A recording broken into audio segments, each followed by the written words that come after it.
ఆధారాలు లేకుండా ప్రచారం చేశారు ఫోన్కి సంబంధించి వాళ్ళు దాడులు చేసిన పరిస్థితి కనిపిస్తాం. నిజంగా ఆధారాలతోనే చేశారా మీరు ఎలాంటి వార్తల్ని ప్రసారం చేశారు? అంటే ఫోన్ ట్యాపింగ్ జరిగిందనేటువంటిది నిజం కాదా, వాస్తవం కాదా? సిట్టు విచారణ చేస్తుంది, వాస్తవం కాదా? సిట్టు విచారణకి అన్ని రాజకీయ పార్టీలకు సంబంధించిన నాయకులను విచారణకు పిలుస్తుంది, వాస్తవం కాదా? మీడియా అధిపతులు రాధాకృష్ణ గారు లాంటి వాళ్ళని విచారణకు పిలిచింది, వాస్తవం కాదా? నిన్న కొండా విశ్వేశ్వరరెడ్డి గారు లాంటి వాళ్ళని పిలిచింది, వాస్తవం కాదా? రాజకీయ పార్టీలకు చెందినటువంటి ముఖ్యమంత్రి స్థాయి వ్యక్తులు కూడా ఈ ఫోన్ ట్యాపింగ్తో చాలా రాష్ట్రానికి అన్యాయం జరిగింది, చాలామందిని ఈ రకంగా భయభ్రాంతులకు గురి చేశారని చెప్పింది వాస్తవం కాదా? మరి ఎన్ని వాస్తవాలు కదా? సిట్టు విచారణ జరిగింది. నేను నిన్నే అడుగుతున్నాను మిత్రమా, మిత్రులను అడుగుతున్నాను, జర్నలిస్టులను అడుగుతున్నాను, ప్రజలను అడుగుతున్నాను, ప్రజాస్వామ్యంలో ఉన్నటువంటి ప్రతి ఒక్కరిని అడుగుతున్నాను. ఫోన్ ట్యాపింగ్ జరిగింది అనేటువంటిది గత సంవత్సర కాలంగా వస్తున్నటువంటి అంశం వాస్తవం కాదా? ప్రభాకర్ రావు గారు లాంటి వ్యక్తి ఒక ఉన్నత స్థాయి పోలీస్ అధికారి అమెరికాలో దాంకున్నది వాస్తవం కాదా? ఇవన్నీ వాస్తవాలు కదా. ఫోన్ ట్యాపింగ్ జరిగిందనేది వాస్తవం అనేటువంటి దాన్ని ఇప్పుడు పోలీసుల విచారణలో తేలుతుంది కదా. కావున నేనేమంటానంటే అది వార్తను ప్రసారం చేస్తున్నాం, అది చేయొద్దంటే మీడియా ఎందుకు? మనం అందరం ఎందుకు? మీడియా ప్రజాస్వామ్యం ఎందుకు? మనం ఏం చేయాలి అప్పుడు? అందుకని నేను ప్రశ్నించాను, ఎందుకు మీరు సమాధానం చెప్పకపోతే అది దీనికి మౌనం అంగీకారం అవుతుందా? మరి మీ మౌనం అంగీకారం కాకూడదు కదా అని నేను ప్రశ్నించాను.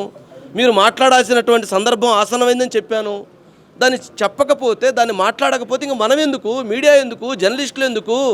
కెమెరామెన్లు ఎందుకు? వీడియో ఎడిటర్లు ఎందుకు? అవుట్పుట్ ఎందుకు? ఇన్పుట్ ఎందుకు? పీసీఆర్ ఎందుకు? ఎంసీఆర్ ఎందుకు? ఇంజస్ట్ ఎందుకు?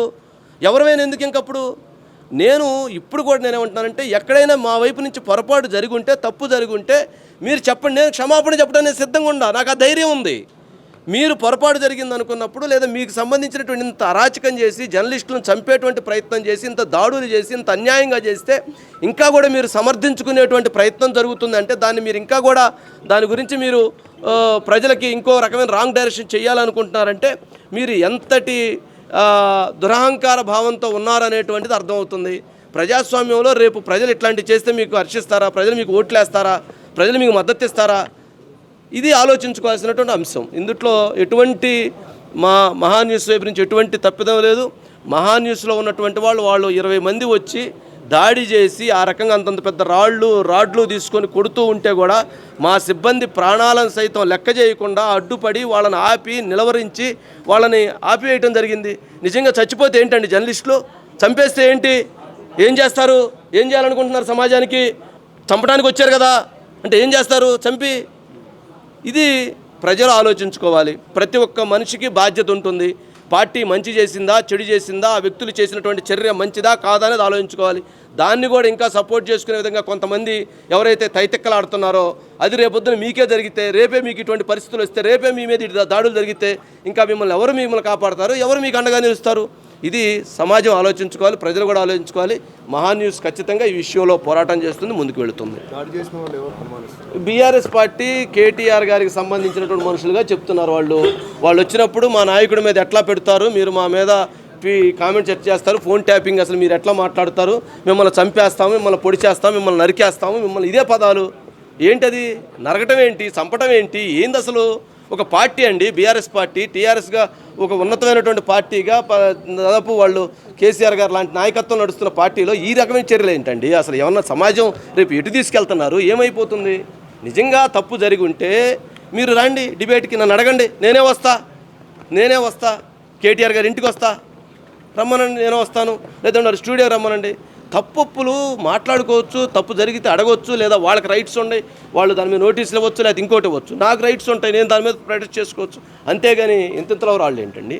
ఆ రాడ్లు ఏంటి? మీరు చూశారు కదా, మీరందరూ చూశారు కదా, చూస్తున్నారు కదా. ఇంకా కూడా వాటిని సమర్థించుకుంటాం అనుకోవటం తప్పు, చాలా అన్యాయం. ఇది సమాజం సిగ్గుపడాల్సినటువంటి అంశం. మీడియా ఐక్యత వర్ధిల్లాలి. ఎవరికి ఏ కష్టం వచ్చినా సరే మహాన్యూస్ అండగా ఉంది. మహాన్యూస్ మీద ఇంత దాడి జరిగిన తర్వాత ఇంకా దాన్ని ఆ రాజకీయ పార్టీ సమర్థించుకునేటువంటి ధోరణి ఏదైతే ఉందో దాన్ని పూర్తిగా తప్పుపట్టాల్సినటువంటి అవసరం కూడా ఖచ్చితంగా. నాకు తెలిసి అయితే దాడి జరుగుతుందని వెంటనే డీసీపీ విజయ్ కుమార్ గారు స్పెషల్గా వాళ్ళు వచ్చి దాని బెటాలియన్ మొత్తం తీసుకొచ్చారు. ఇప్పటికే కొద్దిమందిని ఏదో అరెస్ట్ చేశారని కూడా చెప్తూ ఉన్నారు. పోలీస్ ఇన్వెస్టిగేషన్ టీం పట్ల, పోలీసుల పట్ల నాకు పూర్తి విశ్వాసం ఉంది. చట్టం పట్ల, న్యాయం పట్ల, ధర్మం పట్ల నాకు పూర్తి విశ్వాసం ఉంది. ఖచ్చితంగా వాళ్ళు ఈ కేసుకు సంబంధించి ఎవరైతే దాడి చేశారో వాళ్ళని ఖచ్చితంగా చర్యలు తీసుకుంటారని నేను పూర్తిగా విశ్వసిస్తున్నా, నమ్ముతున్నాను. కేసీఆర్ గారి స్పందన కోరుకుంటున్నాను. నిజంగా ఆయన ప్రజాస్వామ్యాన్ని కోరుకునేటువంటి వ్యక్తి అయితే, సమాజహితం కోరుకునేటువంటి వ్యక్తి అయితే, తెలంగాణ రాష్ట్ర అభివృద్ధిని కోరుకునేటువంటి వ్యక్తి అయితే, మీడియా స్వేచ్ఛను కోరుకునేటువంటి వ్యక్తి అయితే, ఈ దేశం బాగుండాలని కోరుకునేటువంటి వ్యక్తి అయితే, ఈ రాష్ట్రం బాగుండాలని కోరుకునేటువంటి వ్యక్తి అయితే ఖచ్చితంగా ఆయన దీనిపైన రెస్పాండ్ కావాలి. దీని మీదే కాదు, మహాన్యూస్ దాడి మీద ఒక్కటే దాని మీదే కాదు ఆయన రెస్పాండ్ కావాల్సింది. మహాన్యూస్ దాడితో పాటు సిట్టు విచారణ జరుగుతున్నటువంటి సందర్భంలో సిట్టు విచారణకి వెళ్ళి వచ్చినటువంటి నేతలు, నాయకులు, అధికారులు, వ్యక్తులు మాట్లాడుతున్నటువంటి అంశాల మీద కూడా వారు మాట్లాడటం మంచిది. నేను నిన్న చెప్పాను, ఈరోజు చెప్తున్నాను. ఎందుకు మంచిది? ఆయన మౌనంగా ఉంటే ఏంటి? ఇంత పెద్ద ఎక్కడన్నా ఏ నలుగురి దగ్గర నుంచున్నా, రాజకీయ పార్టీ నాయకుల దగ్గర నుంచున్నా, ఎక్కడ ఎవరి దగ్గర నుంచున్నా, ఏ వ్యక్తుల దగ్గర నుంచున్నా నీ ఫోన్ ట్యాపింగ్ జరిగిందా, నీ ఫోన్ ట్యాపింగ్ జరిగిందా, మీ భార్య ఫోన్ ట్యాపింగ్ జరిగింది, మీ భార్య ఫోన్ ట్యాపింగ్ జరిగిందా, ఈ అధికారి ఫోన్ ట్యాపింగ్ జరిగింది, ఈ అధికారి ఫోన్ ట్యాపింగ్ జరిగింది, ఇదే కదా మాట్లాడుకుంటుంది. ఇంత పెద్ద ఆందోళనకి, ఇంత పెద్ద భయభ్రాంతులు గురి కావడానికి సమాజానికి ఇంత జరుగుతున్నప్పుడు మరి మాట్లాడాల్సినటువంటి బాధ్యత తెలంగాణ రాష్ట్రం సాధించినటువంటి వ్యక్తి కేసీఆర్ గారికి ఉందా లేదా? ఆయన మాట్లాడితే బాగుండదని నేను కోరుకుంటున్నాను. యాజ్ ఎ జర్నలిస్ట్గా, యాజ్ ఎ వ్యక్తిగా, ఒక పౌరుడిగా నేను కోరుకుంటాను. తప్పేంటి? ప్రతిపక్షంలోకి రాగానే ప్రాంతీయ భేదాలు మళ్ళీ ఏమైనా బయట పెడుతున్నారా, బయటకు వస్తున్నాయి అంటారా? ఆ విధంగా రెచ్చగొట్టే ప్రయత్నం చేస్తారు. ఇక్కడ ప్రాంతీయ భేదాలు సిట్టు విచారణలో పోలీస్ ట్యాపింగ్ దానికి ప్రాంతీయ భేదాలు ఏమైనా ఉన్నాయా? ఎవరి ఫోన్లు ఎవరు ట్యాప్ చేశారు అనేది ఇక్కడ విచారణ జరుగుతుంది. వాస్తవం ఇక్కడ ఏంటంటేనండి, ఒకే ఒక్క పాయింట్, ఏదో దాడి చేసి భయభ్రాంతులకు గురి చేసి ఈ రకంగా చంపే ప్రయత్నం చేసి ఈ రకంగా చేస్తామనంటే భయపడతారని చెప్పి భావిస్తున్నాను. నోరు మూయించాలని. అలా నోరు మూసుకోరండి. నోరు మూసుకుంటే ఇట్లా ఉండదు. నేను ఖచ్చితంగా తెలంగాణ రాష్ట్ర ముఖ్యమంత్రి రేవంత్ రెడ్డి గారిని నేను ఒకే ఒక అంశాన్ని నేను కోరదలుచుకున్నాను. ఈ దాడి ఏదైతే ఉందో ఖచ్చితంగా దీని మీద కఠినమైనటువంటి చర్యలు తీసుకోండి. ఈ దాడే కాదు, భవిష్యత్తులో ఎక్కడ ఏ మీడియా మీద కూడా దాడి జరగకుండా చర్యలు తీసుకోండి. అదేవిధంగా మీడియా ఎక్కడ ఎవరి మీద ఎట్లాంటి దాడులు జరిగినా దాన్ని కఠినంగా శిక్షించే విధంగా రేవంత్ రెడ్డి గారు, ముఖ్యమంత్రి గారు చర్యలు తీసుకోవాలని చెప్పి నేను కోరుతున్నాను. ఇది అందరికి సంబంధించిన అంశం. జర్నలిస్టులు అందరికీ రక్షణ కల్పించాలి, అందరి యాజమాన్యం రక్షణ కల్పించాలి. తప్పుంటే ప్రశ్నించండి, తప్పుంటే మీరు నోటీసులు ఇవ్వండి, తప్పుంటే మీరు దానికి ఇచ్చేయండి. అంతేగాని ఇవాళ ఒకరి మీద ఇట్లా చేసి అట్లా చేసి చేయటం అనేది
ఎందుకు మీరు మహేందర్ రెడ్డి గారికి నోటీసులు ఇవ్వడం? ఎందుకు మీరు పెద్ద ఆయన అనబడే కేసీఆర్ గారిని ఎందుకు పిలవడం? పెద్ద ఆయన చేస్తే ఈ చిన్న పనులకి మీరు ఎందుకు ఇన్వెస్టిగేట్ చేయట్లేదు? ఆయన ఎందుకు తీసుకోవట్లేదు?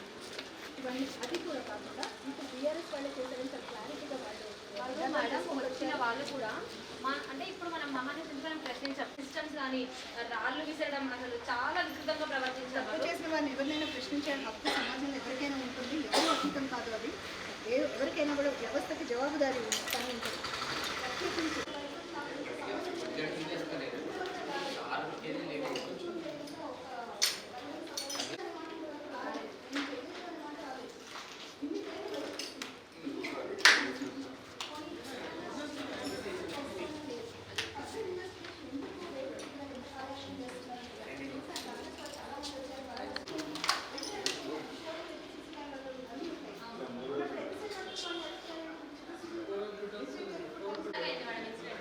అంటే వచ్చిన వాళ్ళు కూడా ఎలా వచ్చారంటే ఒక 40 మంది ఒకటే